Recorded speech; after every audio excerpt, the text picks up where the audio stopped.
Welcome back, Mike G, to Pepper Tree Lane. It's nice to be here. Okay, tell us about going over to England, some of the alternative pop culture songs and music that did not quite make it to America. Well, you're talking about during the 60s? Right. Yeah, okay. By the way, it's really great to be here again. And, folks out there in TV land, you really should check out downpeppertreelane.com for a great repository of all things nostalgic. What I wanted to talk about was the fact that in the 1960s, there were quite a few pop culture movements in the UK that Americans may not have known about. And even I didn't know about until fairly recently. And I want to start with the Teddy Boys, because they were the oldest group. The Teddy Boys was sort of like England's version of our Zoot Suit people in the 40s. Just right after, during and after World War II in the United States, we had people walking around with these wide lapels and these long, broad shoulders and these pinstripe suits and all this stuff, the Zoot Suit guys, and they listened to Jump Swing, Cab Calloway and that kind of music. And in England, you had a situation where the youth culture in let's say the late 50s, early 60s, were rather prosperous, relatively speaking, at that time, because England was in a state of rebuilding itself, well, the UK was, and kids were making money and had money to spend. And they did not want to be clones of their parents' generation. They wanted to set themselves apart. So what they did was they started wearing Elizabethan waistcoat jackets. And then along with that came this sort of string ties, kind of like what Colonel Sanders wore, and a lot of weird things like colored socks.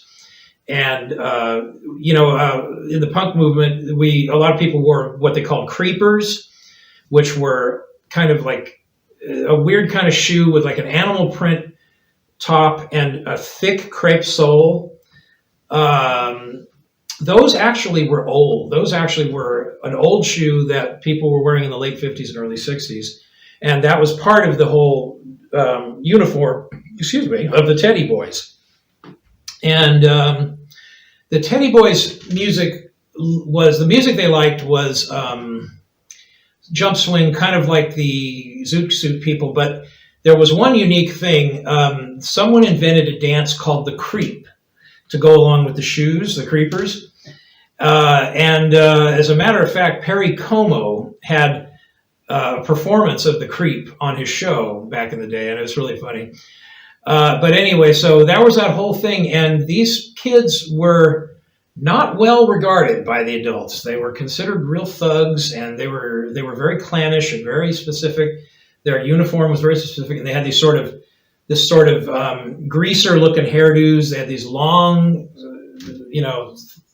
these pompadours with the long hair combed back, kind of like the greasers did. And that was a thing. That was called the Teddy Boys, and that even to this day, I think there's still a Teddy Boy movement in England, although now it's considered kind of retro. And then that sort of evolved into the rocker scene, and the rocker scene was very similar to what we had in the United States. It was guys with greasy hair, leather jackets, jeans, and they tended to ride motorcycles. In England, it was more about motorcycles. Here, it was more about cars. But they were into music like, Gene Vincent and the Blue Caps, bebop-a-roo-la, and that kind of thing. And, I forget, bands like that, rock and roll. Buddy Holly, maybe? Yeah, okay. Sure. Not as much, because Buddy Holly was a little more sedate than that. He wasn't quite as rough, as tough, rough and tough. Eddie Cochran comes to mind. Another. Got it. All that kind of rockabilly stuff. Elvis to a certain extent. Sure. Things like that. But that could only go so far, because in the early middle 60s, the kids started, the younger kids started glomming onto new things. One of them was folk music, believe it or not. And, the same thing happened in the United States. You had bands like Peter, Paul, and Mary and Bob Dylan. And, of course, long before he went electric. Woody Guthrie, that sort of thing. And that was pretty much a parallel of what had happened in the United States. But where it differed was the folky kids started hanging out in coffee shops a lot. And they started to become a very cohesive scene. And they started to kind of reject certain drugs. Like they were kind of against alcohol and anything that would slow you down. They were more into caffeine and amphetamines and up drugs and things that would make you up and sharp. And so I guess as far as, peer pressure and conformity, that scene, that aspect of the scene became more of a factor. And so they started being more conformist. They started dressing sharper. They started wearing suits, but not like the Teddy Boy suits, modern suits, and with, regular kind of skinny ties. And they would wear these long green pea coats, and they would ride, as opposed to the rockers that would ride motorcycles, they would ride these scooters. And they had all these scooters with a million mirrors and doodads hanging off them and lights. And, and they were all into these scooters. And are these the mods? Now, oh, yes. As a matter of fact, that's the mods. And okay. And the music they listened to was to set themselves apart from the rockers was they would listen to things like Motown. They would listen to Jamaican music like ska. They would listen to what they ended up calling Northern Soul, which is a kind of a thing that really only makes sense in the UK. And here it's just, our old R&B, but Northern Soul in the UK was a very specific kind of thing. It was certain records by some of our artists that seemed to fit the groove, and not everything by the same artist. Like an artist could put out one album that was considered Northern Soul and another one that wasn't. So you never, or singles, and really more back then, but so you could really never tell. But the thing is that they got more and more into this speed culture, this amphetamine and caffeine culture, and looking sharp and having money and, and looking clean and driving these little scooters. And what about dancing? Oh yeah, no, they danced too. Discotheques of the 60s or dance halls? Absolutely. Okay. Yeah, I mean, they would dance to songs like, Booker T and the MG's Green Onions, and a lot of the same things that were popular in the United States, but more selectively so, and ska. And then eventually certain white bands started to fill in that gap. Later on, like you had The Who jumped on that bandwagon. Now, The Who first came out, they were more of an R&B band. They were doing a lot of R&B covers, but as the scene fleshed itself out, they started writing more original stuff and started filling it into the scene. And other bands like the Kinks and numerous other bands that no history would remember. Yeah, and then the Beatles had a part in that too. But the Beatles were careful not to become too partisan. The Beatles were rockers at first, actually, the truth be told. But when Brian Epstein got a hold of them and started managing them, he shaped them into something a little more mod compatible. They weren't mod, but they were a mod compatible thing with the matching suits and the haircuts. And however, those shaggy haircuts were not typical mod haircuts, by the way. The Beatles were a little bit misfit that way. They weren't nobody quite knew who they were. And I love that famous quote when a female journalist asked Ringo Starr, or one of those guys, I think it was John Lennon, I forgot who it was. They asked him, are you a mod or a rocker? And he says, I'm a mocker. And it's perfect because they really were. They weren't really clearly categorical into anything except just great pop. And so, they had appeal on the rocker side, they had appeal on the mod side, and a lot of the Beatles music was influenced by folk too, by the way. The chord progressions of some of their later 60s stuff was influenced by folk chord progression. So the Beatles were an interesting amalgam of just about everything that was going on at the time. Huh.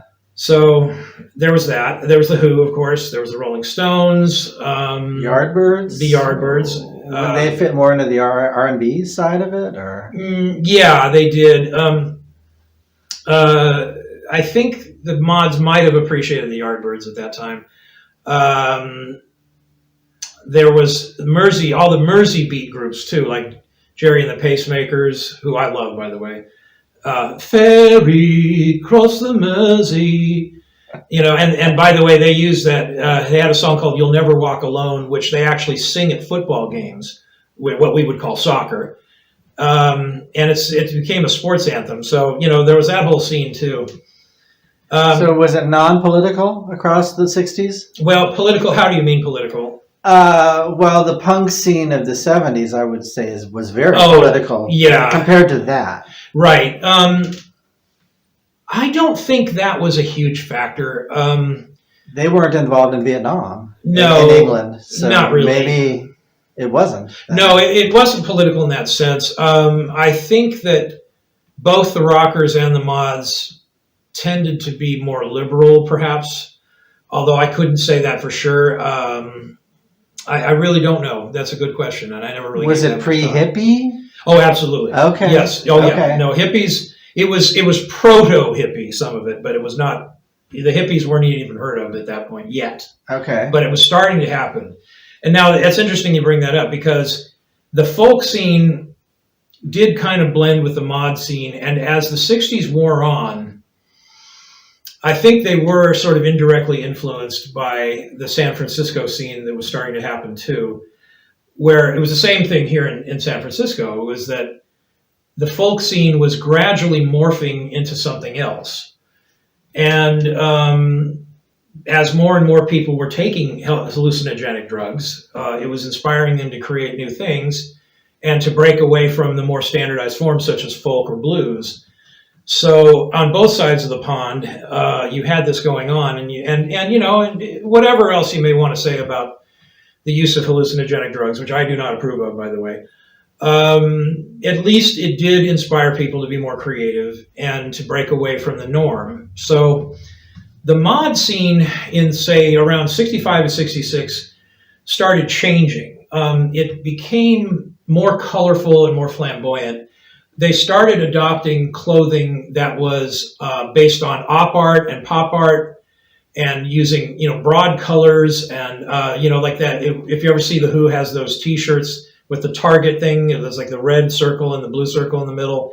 That's an example of what started happening to the mod scene. It started becoming colorful and more mod in the sense of like museum pieces almost, very museumy, very kind of Warhol-y or Lichtenstein-y, kind of very about, comic book kind of colors and bright primary colors. Now, what was David Bowie's journey in the 60s? Oh, okay. Well, to give an example of an artist. Yeah, okay. Yeah, because that's distinctly different from what he became in the 70s. Exactly. Bowie was considered a mod, but Bowie was a little bit different. He was he added a sort of a freakish element to the mod scene that really wasn't there before. Avant-garde, but freaky. He was all about shock rock. Like Bowie's earliest stuff was he injected elements of things like obsessions with death and sex and alternative sex and just kind of unusual things. Let's hold Bowie till later because that's a whole other thing that's going to happen. But okay. But he was kind of indicative of the beginnings of something. What had basically happened by 66, 67, and by the time Sgt. Pepper had come out, the mod scene bloomed full blown into the psychedelic scene. It had become the hippie thing.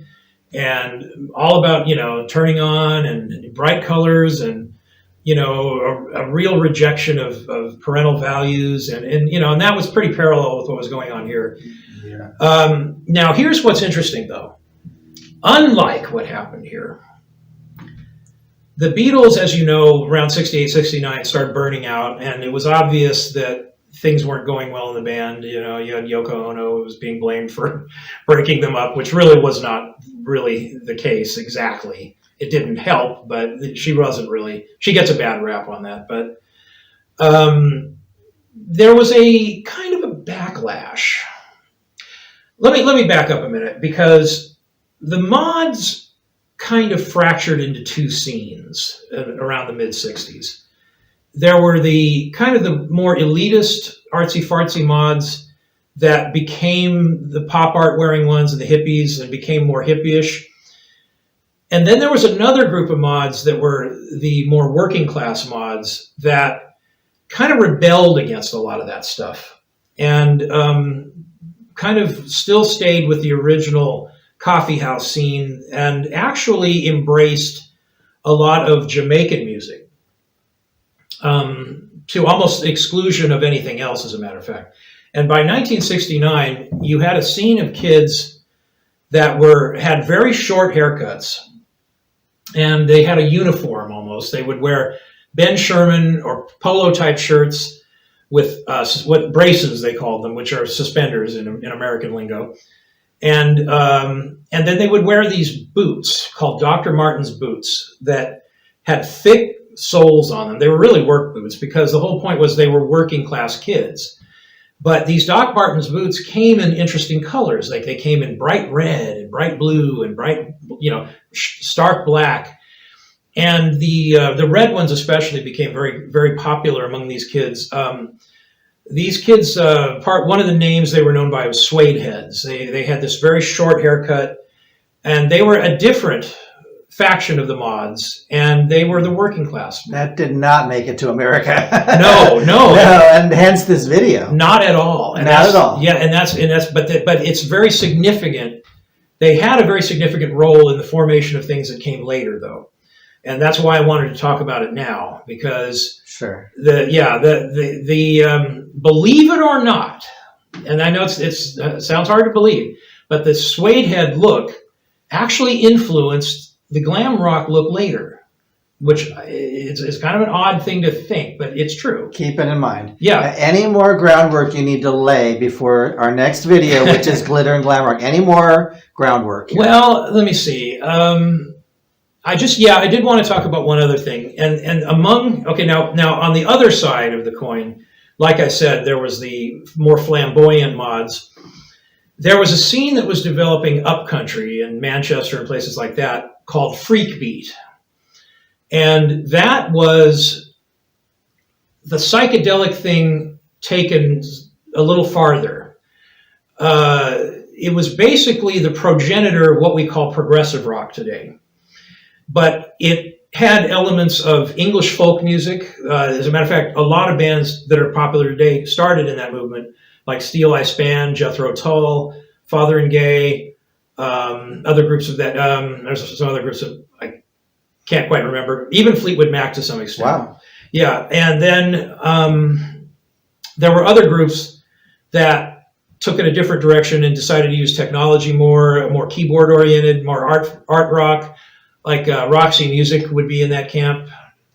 Yes would be in that camp. Yes's first album came out in 1969. But the interesting thing is, in '69 there was a big rebellion or a backlash against the whole hippie scene. And that was unique to the UK. That didn't happen here exactly in the same way. I guess that's really all I need to say. All right. Thank you very much. To be continued. Okay. Thank you, Mike.